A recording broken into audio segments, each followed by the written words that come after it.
Hi everybody, my name is Jeff and I'm an American and I live in Angeles City, Philippines.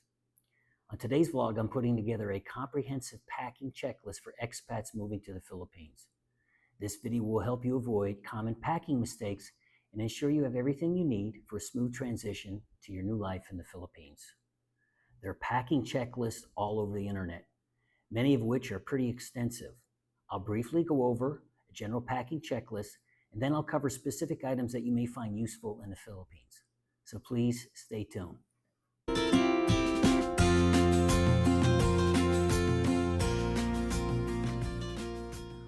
Before I get into the packing checklist, if you haven't already done so, there are 3 web pages that you should visit if you're planning to become an expat in the Philippines. One is the U.S. Embassy Manila webpage that has a specific section on there for Americans that are living or working in the Philippines. The next is the Philippine Bureau of Immigration. And then the third is the Philippine Retirement Authority, or the PRA. So the PRA work very closely with the Bureau of Immigration for anybody interested in the Special Resident Retirees Visa, which is a special non-immigrant visa issued by the Bureau of Immigration through the PRA. This visa allows retirees to enter, stay, and experience the Philippines as a great retirement destination. I got the SRRV. It took a few months. It was somewhat expensive, but for me, it was a good fit. Other expats come here if they're married to a Filipino and come in country and stay for a year. They get a year visa. Some expats come in for initial 30-day tourist visa, which you automatically get when you come to the Philippines, and then they'll extend that for another 30 days. And I've never experienced that myself, but I think some of the expats will do that and maybe leave the country for a few days, take a short trip to Thailand or Singapore, and then come back, and that'll restart the clock. So if you haven't looked at any of those 3 web pages, probably be a good idea to look at them if you're planning on becoming an expat in the Philippines. So with all of the packing checklists online, how do you know which one to use? Well, I've gone through a bunch of them, and I put together what I think covers most of the necessary items. I'm going to put that list up on the screen, that detailed list, but then I'll cover some special mention items. So before I get into the special mention items, let me just throw a disclaimer out there. These special mention items are some of what I personally prefer. So others may not have the same opinion, you may not have the same opinion, but they're items that I liked and that I thought were a good fit for me. So as you can see, this packing checklist is pretty extensive, but not all inclusive. Many of the items can also be used if you are a short-term tourist as well. Well, so I'm up in my bedroom and I pulled out some of the special mention items. I'll go over them individually. No, I'm not going camping, though maybe it looks like that, but I'll go through them one by one real quick and give you a look. So here are some of my honorable mention devices. Hard back suitcase, plastic. Some people like the cloth. I really like these. Keeps your clothes sort of dry, and to me they hold up a little bit better than the regular old cloth suitcases. Backpack. Everybody needs a backpack. This is a 32 or 35 liter backpack.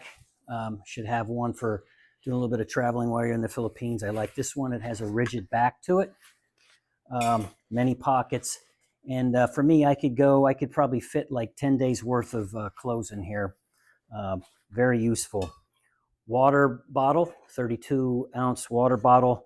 Hydration is very important. It's very, very hot and humid over here. So you need to drink plenty of water. And this backpack works well because I can fit the water bottle right in there. Little tumblers. You can find tumblers here. I brought these from the US. I don't know if you can find this particular brand in the Philippines, but if you like to partake in adult refreshments, this is the way to go. Keep it cold, nice and cold while you're here. Shoulder pack. I don't use this too much anymore. When I've done some tourist trips over here, I was still working, so I had a work phone, my personal phone, passport, wallet. I could fit a 16-ounce bottle of water in here. Very good, very helpful. You can tighten it up. very secure on your body right here. Very practical piece of equipment. Money bag. I've used this before too. I don't normally carry a lot of cash around with me, but for those of you that do like to carry a lot of cash around with you, this is another good option. It goes low on the stomach. For those of us that have big bellies, I could tuck it underneath and flat my belly over the top and hide it even more. But I would typically put this under my waistline, down underneath my underwear, and it was hidden. You couldn't see it. Another good piece of equipment. Flashlight. You don't really need a flashlight, but I brought this. It's a rechargeable flashlight. It's been helpful since I've been here, some of the power outages. A solar power bank. Very helpful. You don't have one, you should get one. You can buy them here, but I haven't seen any good power banks while I was here. External hard drive. All of your important documents you should digitize and keep on your laptop or back them up on a external hard drive. Your clothing. The dry fit type of clothing for me seems like it works best over here. Like the athletic apparel, that stuff works well. I got some cool KUHL stuff. These shorts are cool. It's a lightweight material, dries quickly. Columbia and some other ones. It's a very light, dry fit. This is it's a Columbia shirt, dry fit. It's a cool shirt. This stuff is lightweight. If it gets wet, it dries quickly. Unlike a cotton shirt, it gets wet. It typically stays wet for a while. So this is good stuff to wear in a tropical climate. Microfiber towel. You don't really need one, but like if you're traveling somewhere, it's good to have a towel. This dries quickly too. The other benefit of all of this stuff is if you have to wash it by hand, which I have, you can buy the little bars of laundry soap for about 5 pesos. And I've been places where there was no laundry service. So just put it in the sink and you scrub a dub, rinse it out good, wring it out good, and typically the stuff is dry for the next day. I don't have any of my socks here. I forgot to put my socks out, but I like that. I forget what that wool is.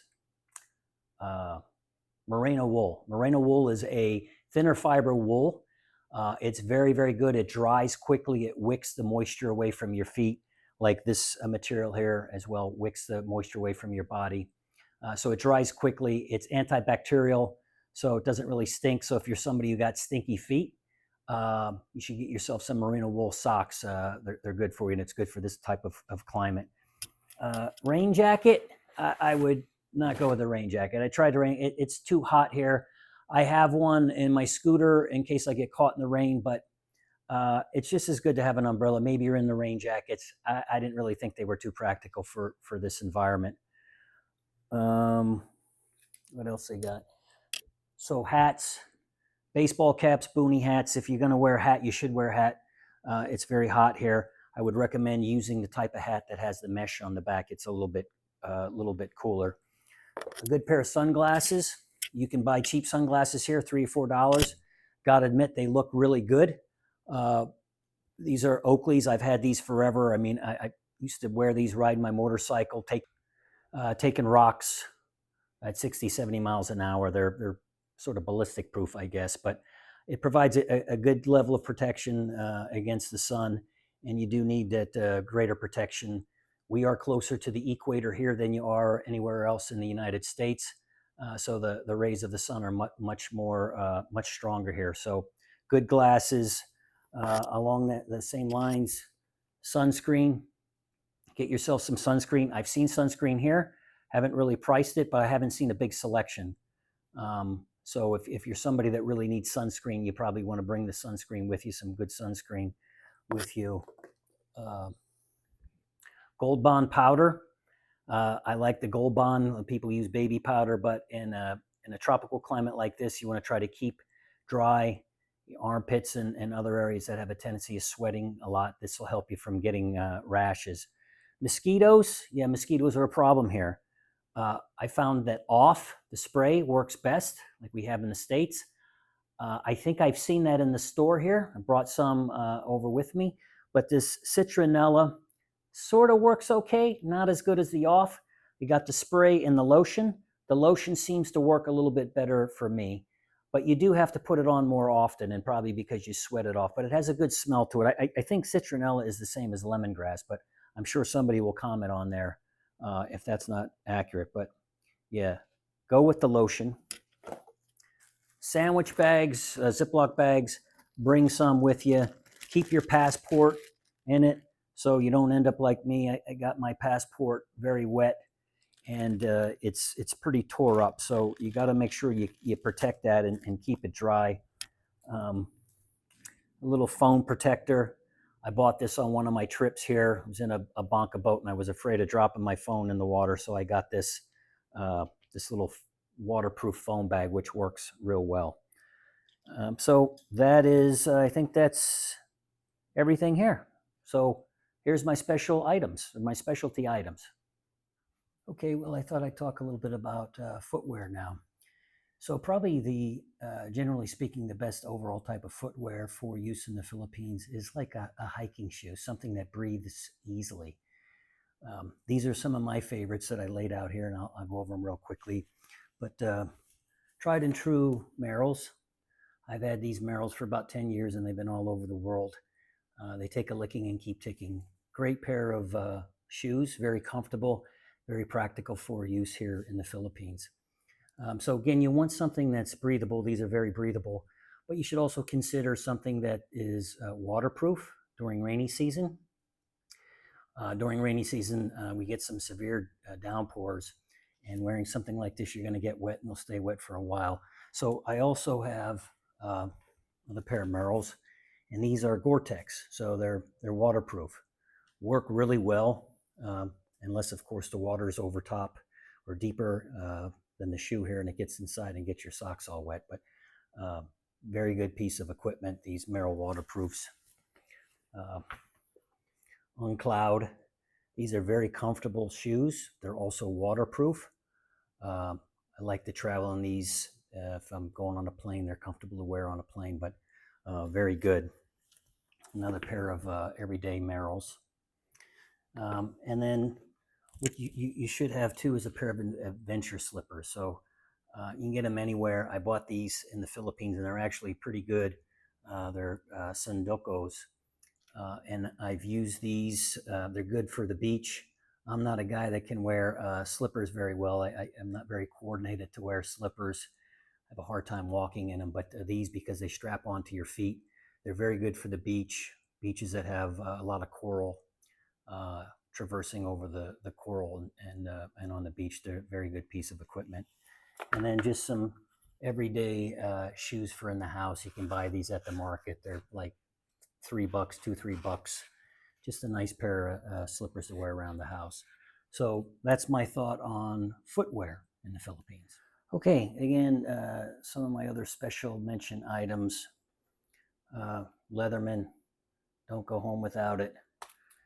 You always need a screwdriver or a knife. Don't put it in your carry-on, but put it in your suitcase.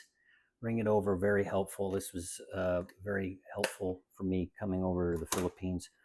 Another thing is a transformer. You probably won't be putting this in your suitcase. It's pretty heavy, but normal houses, or most houses here in the Philippines, run off a 220.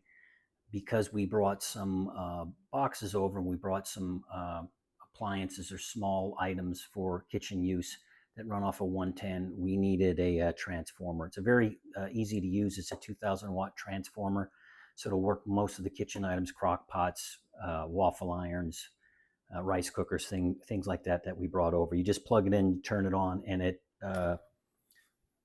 transfers the voltage, downgrades the voltage from 220 down to 110.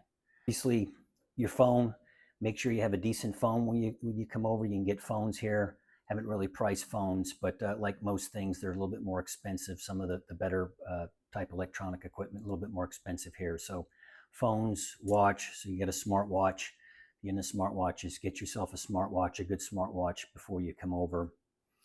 Laptops, you probably want a good laptop before you come over.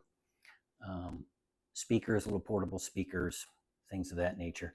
Media streaming devices. Okay, I initially came over and I got the Roku. Had a lot of good reviews online, but it didn't really work for me, and I'll tell you why I went to the Amazon Fire Stick, which works very well for me.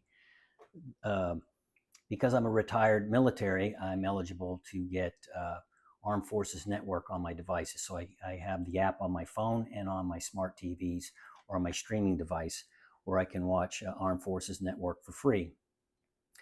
But in order to do that, you have to download the app. And Roku don't allow you to download any apps from the App Store where the Fire Stick does. So for me, the Fire Stick was the way to go, because there may be other apps out there too that I'm not familiar with that you have to download on the Roku. So again, this worked well for me. A VPN, a virtual private network. I'm not a computer guy, but I'll tell you, if you don't already have a VPN, whether you're traveling or not, it's a great thing to have. It provides another layer of security for your protection on the internet.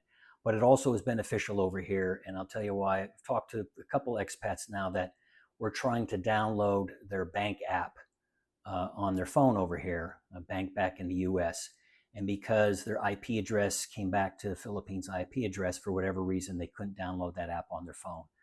You get a VPN, you can change your IP address to a US IP address, and then you shouldn't have any problems downloading those kind of apps. And having a VPN also allows you some additional flexibility when it comes time to streaming things from the different streaming companies out there if you have a VPN. So if you don't have a VPN, you probably should get one. Ink pens, yeah, plenty ink pens here, but I don't know if I just had bad luck.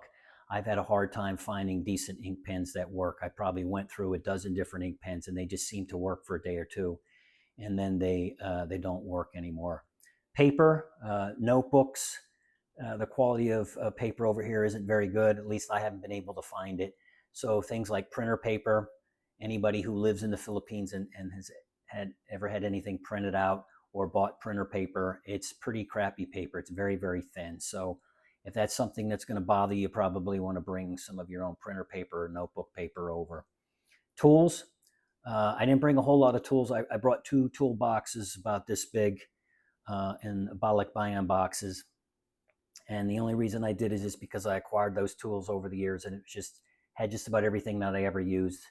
So since it didn't take up much space, I did bring 2 toolboxes over and a hand drill, because you can always use a hand drill for something. So that's what I brought as far as tools. Cold medicine, you're not going to find the cold medicine that you're used to back in the West or back in the US, like NyQuil or Mucinex. You're not going to find that here, or at least I haven't been able to find it. So if you have some room, I'd recommend you bring some of that stuff. If you're sending anything over a shipment or a balikbayan box, you may want to throw some of that type of stuff in there. Because for me, it's really worth its weight in gold. And then supplements, if you're into the healthy lifestyle and you're taking any kind of supplements, I've been able to find most supplements over here or order it through Amazon. But with Amazon, there's certain things that there's import fees for, and I haven't figured out why certain things have import fees and other things don't. But I can tell you, to get a good quality protein powder, you're going to have to pay a pretty hefty import fee for it on Amazon.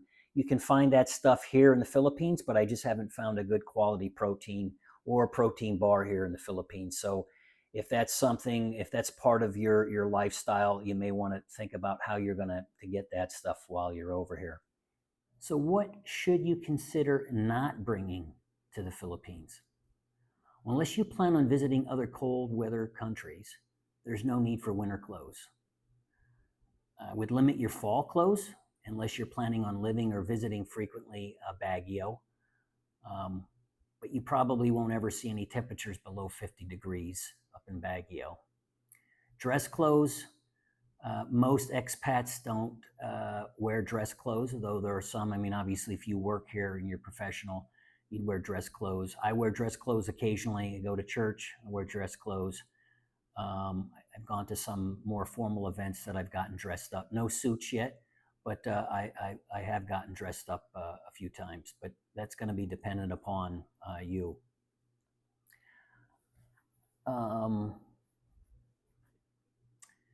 So on the clothes thing, I will say that if you're going to be visiting any Philippine government organizations, you're not supposed to wear shorts or sleeveless shirts, a collared shirt and pants.